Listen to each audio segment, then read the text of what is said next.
She became the most hated woman in France. And the most famous thing she ever said, she never actually said at all. This is the true story of Marie Antoinette. So sit back, listen slowly, and learn English with the dark and tragic story of the last queen of France. She was not born French. She was born in Vienna in Austria in the year 1755. Her name then was Maria Antonia. Her mother was Maria Theresa, the powerful Empress of Austria who had many children and used them all for one purpose. Her children were not only sons and daughters, they were tools of politics. They would marry the royal families of Europe, and in this way Austria would grow strong. Maria Antonia was a pretty, lively, and not very serious girl. She loved music and dancing. She did not love her books, and she was not a strong student. But her future had already been decided for her. To make peace between Austria and France, two old enemies, she would be sent to France. She would marry the boy who would one day be king. So in the year 1770, when she was only 14 years old, she left her home and her family forever. She traveled to France.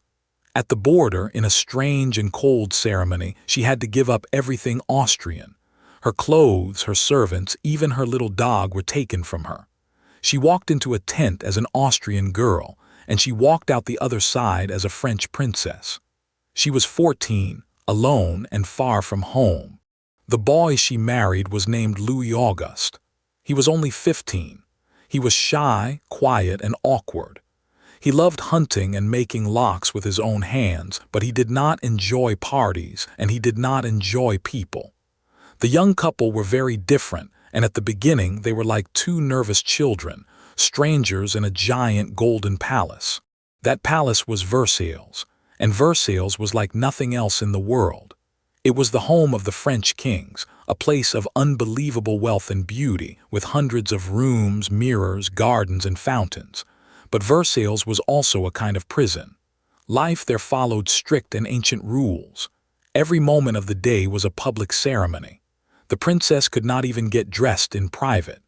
Each morning, a crowd of noble ladies watched her, and each one had the right to help, passing her clothes to her one piece at a time. For a young girl who loved freedom, this golden world was beautiful and suffocating at the same time. In 1774, the old king died. And so, at only 19 and 18 years old, Louis and Marie Antoinette suddenly became the king and queen of France. They were so young. When they heard the news, it is said that they fell to their knees and cried, "We are too young to rule. God, guide us and protect us." They were right to be afraid. At first, the people of France loved their beautiful young queen, but Marie Antoinette did not understand the danger she was in. She was lonely, and she was bored, and she began to spend money. She loved fashion, and her hair was built up into towers, decorated with feathers and ribbons and even little ships. She loved jewels and beautiful dresses. She loved to gamble at cards late into the night. And she built herself a private escape, a small and charming place near the palace called the Petit Trianon, where she could be away from the crowds and the rules. To Marie Antoinette, this was simply how a queen lived. But outside the palace walls, France was changing. The country was deep in debt. The harvests were bad. Bread, the most basic food, was becoming too expensive for ordinary people to buy. The people were hungry. And when hungry people looked at their queen with her diamonds and her towering hair and her private palace, their love turned slowly into anger. They gave her a cruel new name. They called her Madame Deficit, the woman who was spending France into ruin. And here we come to the most famous story of all. The story says that when Marie Antoinette was told that the people had no bread to eat, she answered coldly, "Then let them eat cake." It is one of the most famous sentences in all of history. It is the perfect image of a queen who did not care. But here is the truth. There is no real evidence that Marie Antoinette ever said these words.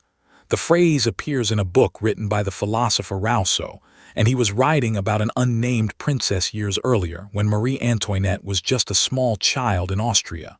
The words were almost certainly never hers. But it did not matter. The people believed it. And sometimes, a story that people believe becomes stronger than the truth. The legend of the heartless queen had been born, and it would help to destroy her. Then came an event that damaged her even more, even though she was completely innocent. It was a strange and complicated crime known as the affair of the diamond necklace. A group of clever thieves used the queen's name to steal an enormously expensive diamond necklace. Marie Antoinette had nothing to do with it. She did not even want the necklace.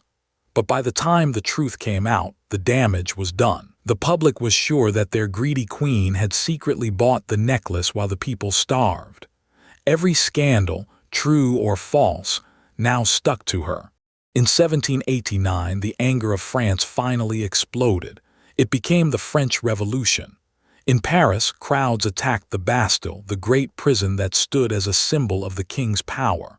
The old world was breaking apart, and in October of that year, a huge crowd, many of them poor and hungry women, marched all the way from Paris to Versailles. They came for the king and queen. They surrounded the palace. By the end, the royal family was forced to leave their golden home and travel to Paris, where they would live as prisoners in everything but name. For 2 years, the family was watched and controlled. In 1791, they tried to escape. In the middle of the night, in disguise, they slipped out of the city and rode east, hoping to reach loyal soldiers near the border. But they were recognized along the way. At a town called Versailles, they were stopped and arrested and brought back to Paris in shame. After that, almost no one trusted them. The king and queen were now seen as traitors to France. The revolution grew darker and more violent. The monarchy was abolished. In 1793, the king, Louis XVI, was put on trial and executed. The blade of the guillotine ended his life, and Marie Antoinette became a widow and a prisoner, separated from her children, waiting alone in a cold cell for whatever would come next. Her own trial came soon after. It was not a fair trial. The result had already been decided. She was accused of crimes against France, some of them inventions so cruel and so false that even her enemies were uncomfortable. Through it all, she remained calm and dignified. When she was asked to defend herself against the worst and most disgusting lie, she turned to the mothers in the room and spoke simply about being a mother herself, and even some of her enemies were moved. On the 16th of October, 1793, Marie Antoinette was taken from her cell. Her hair was cut short.